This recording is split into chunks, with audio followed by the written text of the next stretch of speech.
అసలు ఈ చట్టంని ఏ పర్పస్ కోసం తెచ్చారు, ఎవరికి ఉపయోగం కోసం తెచ్చారు? ఈ చట్టం తీసుకొస్తున్న ప్రాసెస్లో మీరు ఎవరెవరిని కన్సల్ట్ చేశారు? అసెంబ్లీలో ఈవెన్ తెలుగుదేశం పక్షం కూడా సపోర్ట్ చేసినట్టుగా నిన్న మీరు వీడియోలు డిస్ప్లే చేశారు మీ పార్టీకి సంబంధించి. సో అప్పుడు లేని వివాదం, అప్పుడు లేని రచ్చ ఇప్పుడు ఎందుకు వచ్చింది? నెంబర్ 1, అసలు ఇది ఎలా ఇనిషియేట్ అయిందండి?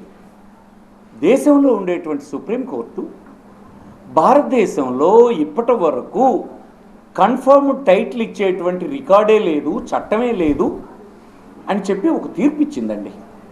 ఆ నేపథ్యంలో కేంద్ర ప్రభుత్వం ఈ డ్రాఫ్ట్ని తయారు చేసింది. దీనికి ముందు కేంద్ర ప్రభుత్వం 89 నుంచి ఇప్పటి వరకు రకరకాల కమిషన్లు వారి ద్వారా అధ్యయనం అన్నీ చేసి మోడల్ యాక్ట్ని డ్రాఫ్ట్ని వాళ్ళే తయారు చేశారు. ఆ డ్రాఫ్టు శాసనసభలో చట్టం చేసినప్పుడు అన్ని రాజకీయ పార్టీలు చర్చించినాయి. అందులో తెలుగుదేశం కూడా ఆ డిబేట్లో పార్టిసిపేట్ చేసింది. తెలుగుదేశం కూడా ఎప్రిషియేట్ చేసింది. తెలుగుదేశం తరఫున మాట్లాడినటువంటి భయాల కేసులు ఈ చట్టం చూసే మాట్లాడాడు.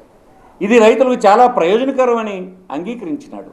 ఆస్తి కలిగినటువంటి వారికి కన్ఫర్మ్ టైటిల్ ఇచ్చేటువంటి మొదటి ఇది దేశంలో వస్తుంది, సంతోషం అని చెప్పినటువంటి వాళ్ళు ఇప్పుడు ఎన్నికలు జరుగుతున్నాయి కనుక ఎన్నికల్లో వీరు మాట్లాడడానికి ఏమి లేదు కనుక వీరు అధికారంలో ఉండగా ఇచ్చినటువంటి మాటను నిలబెట్టుకోకుండా మోసగించినారు కనుక ఇప్పుడు ఏమీ చెప్పలేక జగన్మోహన్ రెడ్డిని ఇలా నిందించాలని నమ్మించాలని ప్రయత్నం చేస్తున్నారు. కానీ సమాజం ఇంత అమాయకంగా ఉందా? ఎంతమంది చంద్రబాబును విమర్శిస్తున్నారు? ఒక ముఖ్యమంత్రి ఇలా మాట్లాడొచ్చా? సమాజాన్ని తప్పుదారి పట్టించవచ్చా? శాసనసభలో సమర్థిస్తావు, కేంద్ర ప్రభుత్వం డ్రాఫ్ట్ అది దేశవ్యాప్తంగా అమలు చేయడానికి బీజేపీ మేమే చేశామని వాళ్ళు చెప్తున్నారు. సుప్రీంకోర్టు ఏమో కన్ఫర్మ్ టైటిల్ ఇవ్వడానికి ఈవేళ వరకు చట్టం లేదని చెప్తుంది. ఇన్ని జరిగిన తర్వాత నీకు 4 పేపర్లు ఉన్నాయని, 4 ఛానల్స్ ఉన్నాయని ప్రజలను నమ్మించాలని ప్రయత్నం చేయడం ఇది చాలా అడ్డగోలు వ్యవహారం. ఇది అతనికి తగదిది, చాలా తప్పిది. ఇది క్షమాపణ చెప్పాలి. చట్టం మీద పూర్తి స్థాయిలో చర్చ జరిగిందా? ఏ దశల్లో ఎక్కడెక్కడ జరిగింది? అంటే ఇలాంటి చట్టాలండి ప్రెసిడెంట్ అసెంట్ కావాలి. ఇదేది ఒక రాష్ట్ర ప్రభుత్వం తీసుకొచ్చిందే కాదు. రెండు సభలు ఇక్కడ చర్చిస్తాయి. నెక్స్ట్ ఈ చట్టం ప్రెసిడెంట్ అసెంట్కి వెళ్తుంది. ప్రెసిడెంట్ అసెంట్కి వెళ్ళినప్పుడు వాళ్ళు 2-3 అబ్జెక్షన్స్ లేవనెత్తితే మళ్ళీ పంపించడం జరిగింది.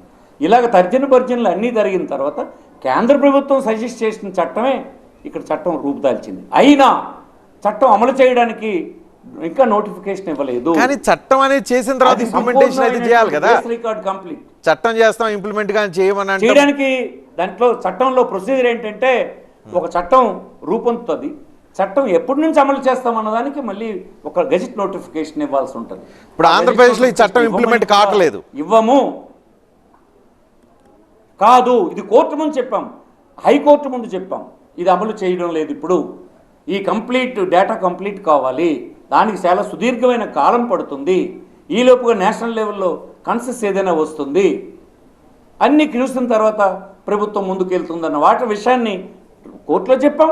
హైకోర్టు కూడా సీజేతో కలిసి ఉన్నటువంటి బెంచే ఒక ఆర్డర్ ఇచ్చేసింది, ఇది డిస్పోజ్ ఆఫ్ చేసింది. ఇప్పుడు ఈ అప్రహెన్షన్స్ అవసరం లేదు, ఇది ఇప్పుడు అమలు చేసే చట్టం కాదు. వచ్చినప్పుడు ఏవైనా మీకు అనుమానాలు ఉంటే అప్పుడు కోర్టుకు రండి అని డిస్పోజ్ ఆఫ్ చేసింది. ఇంకా దాన్ని మాట్లాడడం అర్థం లేని వ్యవహారం అని మీకు సందర్భంగా